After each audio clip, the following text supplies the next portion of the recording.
Okay, well, hold on to your hats because I have made a grand promise to talk about many things this morning. And so I would encourage you, if you do not already have a pen and paper ready, yep, I see that you do. Okay, good idea.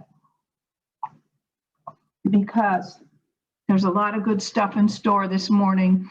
And one of the things that I've done is I've prepared, I'm going to give you the vocabulary terms for the first part right here. Okay. There are your words to keep track of initially, okay, in the chat. So, you can keep that going to your heart's delight. And here we are. So welcome to the Center for Spiritual Living Greenville, where our March theme is wrapping up new possibilities with a new freedom and a new happiness. And inspirations include Passover, which began at sundown on Tuesday, the 23rd, Palm Sunday, which is today, and a tiny bit of something called the promises from 12-step recovery. And all of those wrap up together in some ideas about how we can break free from apparent bondage and experience more freedom and more happiness. Because in truth, it's here all the time, awaiting our yes. So we're going to start with some highlights, as we often do, from those basic components, and then we're going to see how they work together to provide this new freedom and new happiness that we would gladly accept more of. And I'm going to begin with something that Neshama and Rick were present for in 2014, which is a talk that I gave on the metaphysical interpretation of Passover. And when we met in Florida, we met at this place that was closed on Christian holidays. We always got to go find somewhere else to be. So this was in a hotel conference room in Juno Beach. So, okay, here's where you start taking notes. So Passover is a celebration, of course, of the Jewish people's liberation from slavery under the Pharaoh in Egypt through the leadership of Moses thousands of years ago. It is also metaphysically an ongoing story. It is the story of each of us being liberated from bondage and being delivered from freedom. Now, when I welcomed you this morning, we said that the Centers for Spiritual Living mission is to awaken humanity to its spiritual magnificence, to empower individuals through teaching the creative power of thought, and to co-create a world that works for everyone. Well, that's at the heart of this Passover story as well. So we're going to explore the elements that are common to both of them, and then we're going to move on to a little bit of Palm Sunday, and my goodness, we're just going to wrap it all up. Because we are metaphysicians, we honor all paths, and we love learning about all of them. So here comes your metaphysical vocabulary. This story includes these elements. Exodus is the title of the exit story. Desert is the place which is exited. Egypt is the name of this place. Pharaoh was its leader. Moses led the slaves to freedom. The Red Sea parted. The people were freed. They became the children of Israel. Joshua took the children of Israel into the promised land. And just for the record, everybody had tents. You'll find out more in a moment. So let's begin with Exodus. Exodus means the deliverance of each of us from our highest religious and spiritual thoughts from obscurity, from darkness, from ignorance, from the Egyptian consciousness. And by the way, before I go any further, most of my references are from the Metaphysical Bible Dictionary by Charles Fillmore, and also The Hidden Mystery of the Bible by Jack Anson Addington. Okay? So, Egyptian consciousness, this thing that we are getting free of, is one of the bondage of materiality, of negation. Now, if that isn't an Achilles heel, boy, a sense of bondage. Okay? Think about that. Pharaoh refers to this dominion through mental power that is the self-assumed light of the intellect that keeps its thought followers in bondage to materiality. I am quoting Addington here. This is the control freak that thinks if I just work hard enough with my intellect and my ego, I can make it all happen my way. And we end up becoming slaves to that way of thinking because we're working with the law of cause and effect. So Moses signifies the truth drawn out of mind, the consciousness that draws our spiritual thoughts out of bondage to materiality, which is Egypt, and the truth that leads us out of that bondage. Again, that is Addington. The Red Sea represents race consciousness, the psychic sea of doubt. Race consciousness simply means the common belief. Listen to this, that which the world accepts, but which is not necessarily true, often false beliefs. Oh my goodness, are we surrounded by a few of those? You bet we are. The people symbolize the thought people, the enemies that are all of our own household, our own thoughts. The children of Israel denote the awareness of sonship, daughtership, the children of God, God consciousness or spiritual thoughts that are led out of mental bondage. That's Addington again. Joshua signifies the same meaning as Jesus. Jehovah saves. Salvation through Christ consciousness. I'll get to some other names for that in a minute. Joshua, the Christ in man, took the children of Israel into the promised land. I am, one of my favorites, means God's name in man, the metaphysical name of the spiritual self. The metaphysical name of the spiritual self. And the promised land denotes the state of mind representing divine fulfillment. To live in the promised land would be to live entirely by grace, trusting God, Spirit, Creator, the I am principle, the all that is, for every need.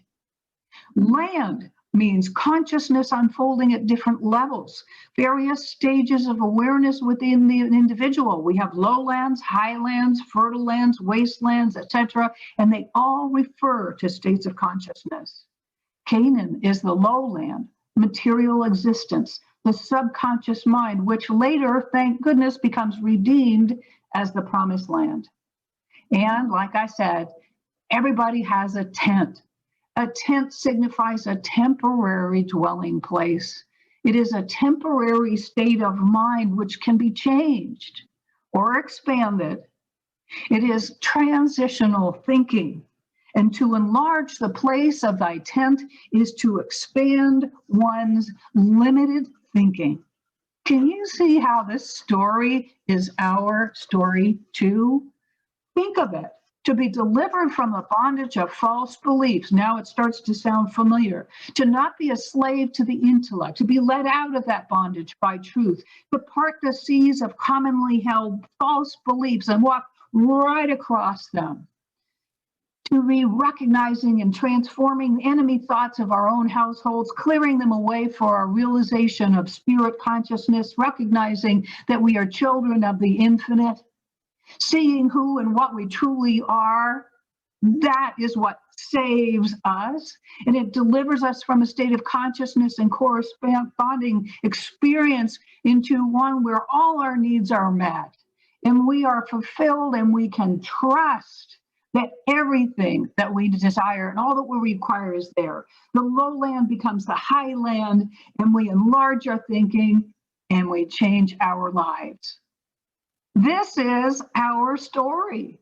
Ernest Holmes says that when we start to understand how the law of cause and effect governs life, when we start to understand how life works, we are no longer slaves to that law. We are masters of it. Life serves us when we understand it and cooperate with it. So this bondage that we're getting freed from is all about a change in consciousness. So how about that for embracing our freedom? and arriving in the promised land. So here's the other piece. Oh my gosh, there's more.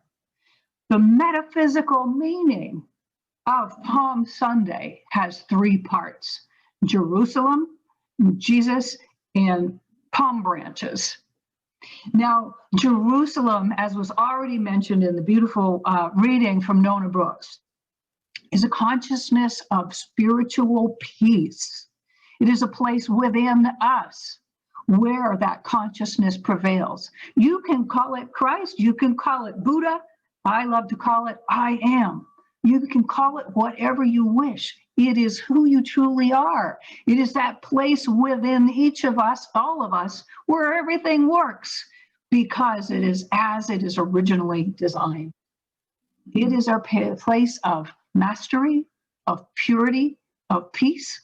It is our place of prosperity. So we celebrate arriving there.